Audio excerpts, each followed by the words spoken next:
Hier, on a déjà préparé le travail de groupe. Alors, on va traiter l'ONU aujourd'hui. Mais d'abord, on va traiter les différents organes de l'ONU et on va se mettre comme un cerveau. Alors, s'il vous plaît, poussez les tables vers le mur et on va faire un petit travail et Hannah va diriger cela d'abord sur les organes de l'ONU.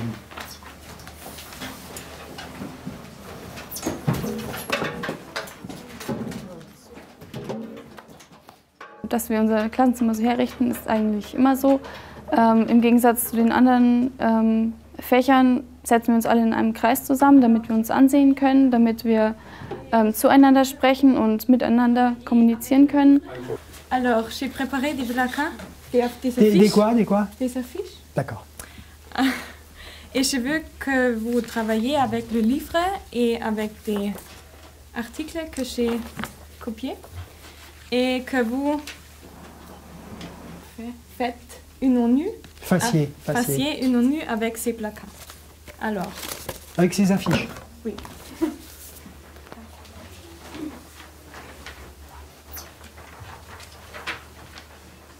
Alors, vous avez 4 minutes. Alors, peut-être, Hannah, peut-être tu peux répéter encore une fois, parce qu'ils n'ont pas compris la tâche. Alors, je veux que vous travaillez, élaboriez. Bon, d'accord. Élaboriez les tâches et la structure de cette organisation différente. Et oui, que vous le mettez à la table après. Que vous le mettiez au tableau. Au tableau après, très bien. C'est bien, Anna.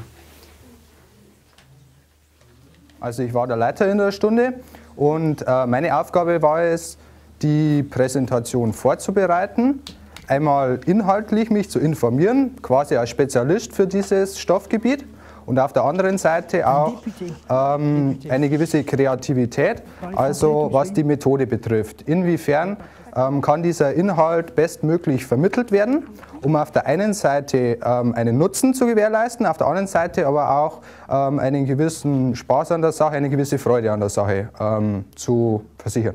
Also wir als Präsentationsgruppe hatten dieses Mal etwa 2 Wochen Zeit, um uns auf diese Stunde vorzubereiten, was eigentlich nicht die Regel ist.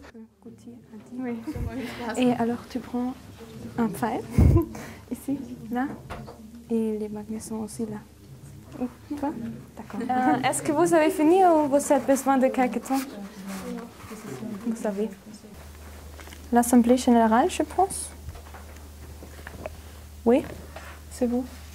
L'Assemblée a principalement la fonction de recommander et aussi un rôle consultatif pour, oui, je ne me souviens plus.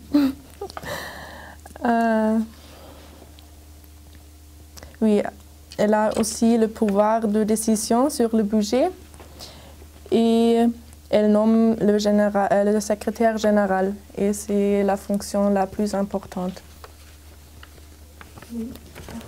Oui, d'accord. Pose quand même une question à quelqu'un d'autre pour voir si tu as bien été compris, mais peut-être une question précise cette fois-ci. Oui, qu'est-ce que c'est la tâche de l'Assemblée générale?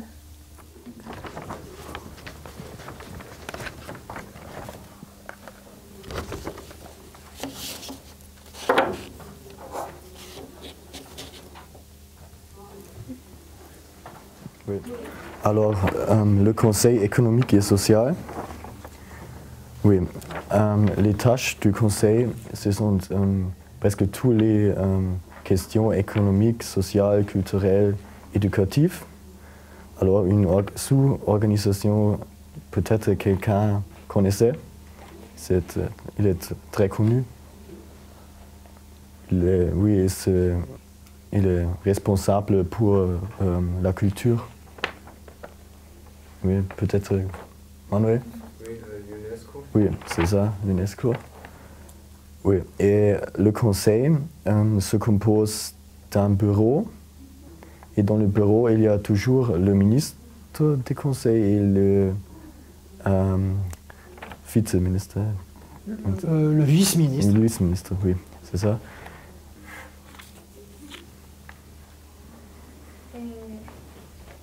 Donc à la fin, on a ensuite les casques bleus. Les casques bleus. Les casques bleus, qui sont les soldats de la paix de l'ONU. Et ils doivent agir dans les régions de crise. Et alors les régions sont décidées par le Conseil de sécurité, mais chaque pays peut encore décider s'il veut l'aide des soldats ou non. Et oui, c'est presque tout. Et, oui, ils sont là pour maintenir la paix et pas pour reproduire la paix. Pour reproduire, wiederherstellen. Ah, pour restituer. Pour restituer la paix.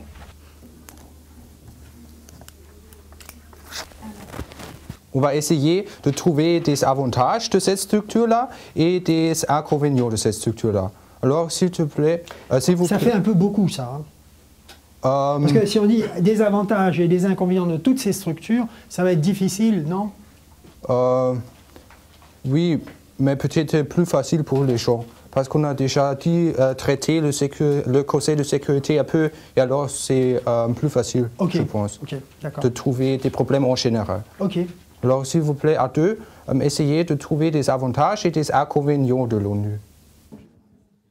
Also inhaltlich mache ich einen Durchzieher durch die Literatur, die Geistesgeschichte, die Geschichte überhaupt, die Politik, und zwar seit den Anfängen der Kultur, also Zweistromland, bis heute. Das ist der Plan, den ich in den 2 Jahren Leistungskurs durchführe. Und nun sind wir in der 13. Klasse, sodass wir vorgedrungen sind bis zu der heutigen Zeit, sodass ich in der Literatur den Existenzialismus gerade mache mit den Schülern, und ansonsten in der Politik sind wir bei der UNO. Frédéric, est-ce que tu as trouvé des problèmes de l'ONU? Oui, je pense que c'est bien. Est-ce qu'il y a quelque chose à ajouter en ce qui concerne ce problème-là? Oui, je pense que c'est clair, tu as bien décrit ça. C'est le problème du Conseil de sécurité. C'est que le pouvoir est de plus en plus distribué pour que ça aille plus vite. S'il y a certaines mesures à prendre, que ce ne soit pas toujours prise dans la centrale de l'ONU, à New York par exemple, mais que ce soit de plus en plus diffusé dans les régions elles-mêmes, que de plus en plus il y ait des décisions même du type ONU, des mêmes contenus qui sont travaillés par l'ONU, mais qui sont à des endroits différents dans le monde entier, que là aussi il y a un pouvoir de décision. Au moment, l'ONU a seulement 5 places principales où elle est située, et le reste du monde, il manque des centrales de l'ONU. Exactement. Oui. Peut-être on fait encore des choses positives de l'ONU. Peut-être, d'accord. Alors, on va le traiter demain, je pense. C'est ça. Oui, l'ONU, c'est un truc super, hein. C'est super, l'ONU. Oui. Alors... Oui, alors on va faire ça. On va réorganiser l'ONU, nous, ici. Oui. Très bien. On va faire ça. Merci beaucoup. Oui. C'était très très bien, comme toujours.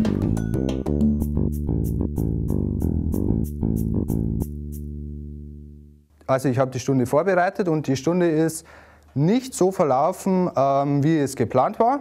Eigentlich ist sie ganz anders verlaufen, wie es geplant war, weil es waren mehrere Gruppenarbeiten geplant, die sich mit den Problemen und den Vorteilen der UNO beschäftigen sollten. Kurz vor der Stunde habe ich aber erfahren, dass die Hanna, die zusammen mit mir die Präsentation vorbereiten sollte, einige Passagen über die verschiedenen Organe der UNO vorbereitet hatte und es sinnvoller ist, wenn man diese Passagen über die UNO vor den Problemen und den Vorteilen der UNO noch einschaltet. Und insofern haben wir das ganze Konzept kurzerhand umgestellt und die Hanna hat die Organe der UNO ja, geleitet und dann präsentiert, wenn man so will. Ja, die Tatsache, dass man nie genau weiß, wie der Ablauf des Unterrichts ist ein großer Vorteil. Nicht einmal das, sondern das ist sogar im Konzept selbst drinnen. Sodass man nie sagen kann, wie die Stunde sich entwickelt, weil das immer je nach Verlauf der Reflexion sich gestaltet.